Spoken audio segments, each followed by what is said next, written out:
Hello friends, welcome. My name is Kamalveer. आज हम एक पोएम डिस्कस करेंगे, ode to a nightingale. Basically ये एक ओड है। ओड का मीनिंग क्या होता है ये भी मैं आपको बताऊंगा। इसके ऑथर है जॉन कीट्स। पेपर आपका है British literature part 2 and unit number is 4। So first thing, ये पोएम लिखी गई थी 1819 में। इसी टाइम पीरियड में उन्होंने 6 ओड्स लिखे। ओड ऑन अग्रेशन, आन, इंडोलेंस, मेलनकली, नाइटिंगेल, साइकी और ऑटो। ठीक है, तो ये सभी के बारे में तो हम नहीं पढ़ेंगे, हमें पढ़ना है अभी ओड टू अ नाइटिंगेल के बारे में, जो हम डिस्कस करेंगे। पहले ये देख लो कि ये नाइटिंगेल क्या है। नाइटिंगेल एक बर्ड होता है, उसे नाइटिंगेल, इस तरीके का ये बर्ड है जिसे नाइटिंगेल कहते हैं। The poem begins with the speaker addressing a Nightingale. तो पोएम स्टार्ट होती है, स्पीकर नाइटिंगेल से बात कर रहा है। He has heard singing in a forest. Speaker यहाँ पे बैठा हुआ है, पास में फॉरेस्ट है। फॉरेस्ट में उसने सोचा है कि सुना एक नाइटिंगेल कोई सॉन्ग, आप कह लो कि गा रही है, कोई गाना गा रही है। तो उसने वो सुना और सुन के उसके बारे में लिखना शुरू किया। The Nightingale song has transported him into a state of heightened emotion, कि उससे वो बहुत ज्यादा इमोशनल हो गया वो गाना सुन करके उसका। तो अभी वो उसके बारे में पोएम लिखेगा। तो सबसे पहले ना ये देख लो कि पोएम का स्ट्रक्चर अच्छे से समझ लेते हैं, बाद में पूरी पोएम का थीम, समरी, ये सारी चीजें पढ़ेंगे। पहले पोएम का स्ट्रक्चर अच्छे से समझ लेते हैं।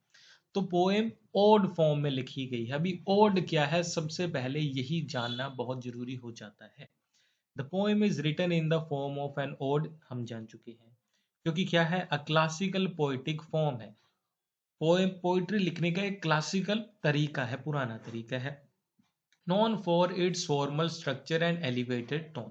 इसमें स्ट्रक्चर फॉर्मल होता है और टोन एलिवेटेड, यानी कि बढ़ा चढ़ा के चीजें। Ode are typically dedicated to a specific subject. Ode हमेशा एक ऐसी पोएम होती है, पोएम ही है, कुछ और नहीं है। उस पोएम को ओड कहा जाता है जहां पे एक किसी स्पेसिफिक सब्जेक्ट के ऊपर ही पूरी पोएम लिख दी जाए। ओके, जैसे ये नाइटिंगेल के बारे में ही लिखा गया है। और चीजें जान लो ओड और क्या है। तो ओड में मेन चीज है dedication. An ode is like a special poem. एक स्पेशल पोएम होती है ये, जो लिखी जाती है for something or someone the poet really admires. Poet जिस भी चीज को, चाहे किसी चीज को, चाहे किसी इंसान को, एनिमल को, किसी भी चीज को वो एडमायर करता है, बहुत अच्छा मानता है।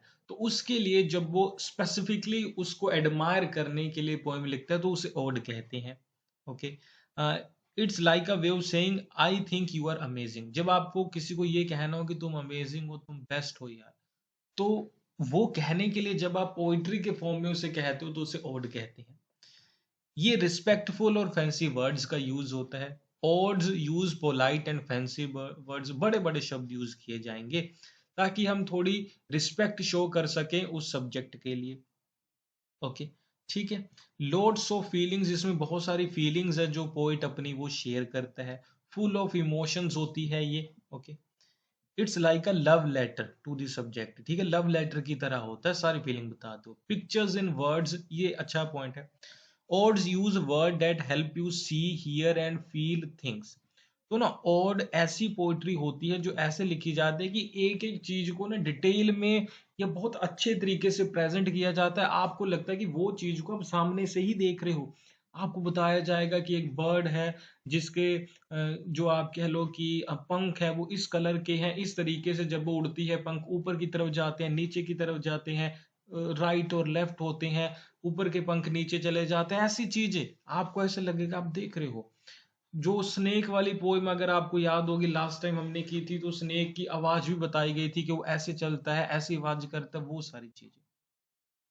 Talking to the subject, ode talks directly to the subject. Ode ऐसी पोएम होती है जहां पे डायरेक्टली जो लिखने वाला है वो उसी से बात कर रहा है, सब्जेक्ट से ही। It's like saying you are so wonderful. ठीक है, ये इस तरीके की बात है इसमें है। यहां पर भी तो स्पीकर नाइटिंगेल से बात कर रहा है डायरेक्टली। हम पोएम का स्ट्रक्चर समझ रहे हैं। सेकंड चीज है इसका स्ट्रक्चर कैसा है। तो इसमें टोटल 8 स्टेंजा है और हर एक स्टेंजा में 10 लाइंस है। कहा था ना इसमें कि इसमें पूरा एक स्ट्रक्चर होता है पोएम का ओड में। इसकी राइम स्कीम है A B C D E C D E. Okay, इसके बाद the lines are written in iambic pentameter.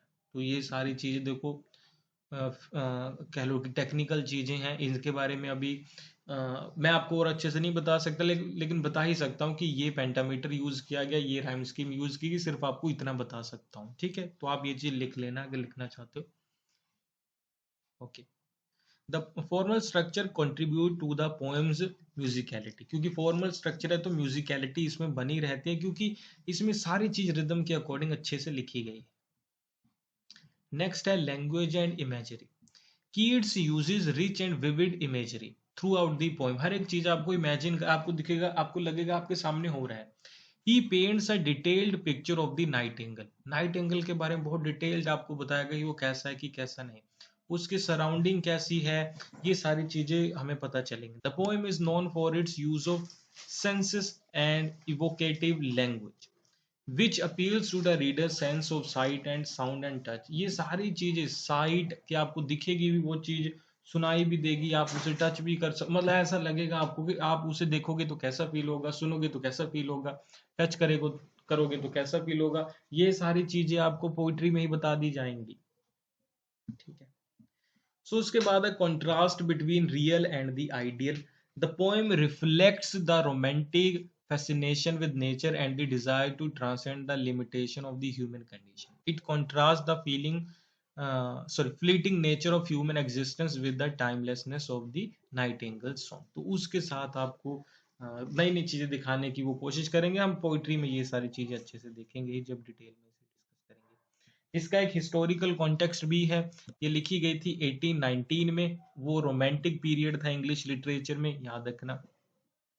इसी टाइम पे इमोशंस, इमेजिनेशन और नेचर के ऊपर एम्फेसाइज किया जा रहा था, तो ये भी याद रखना। It was part of series of odes written by Keats. ये मैंने आपको बता दिया, 6 ओड्स थे, उसमें से एक ही ओड था। ओके, सो हमने पोएम का स्ट्रक्चर समझा। अभी डिटेल में इसकी समरी समझेंगे, एक एक स्टेंजा को समझेंगे। कंप्लीट वीडियो देख सकते हो आप हमारे ऐप अमन पाठशाला के ऊपर। एंड्रॉयड ऐप है, या फिर आप वेबसाइट विजिट कर सकते हो amanpathshala.com। वहाँ पे आपको कंप्लीट वीडियो इस टॉपिक के ऊपर और ब्रिटिश लिटरेचर के बाकी टॉपिक्स के ऊपर मिल जाएगा। अपना ध्यान रखिए। Thank you for watching. Bye bye.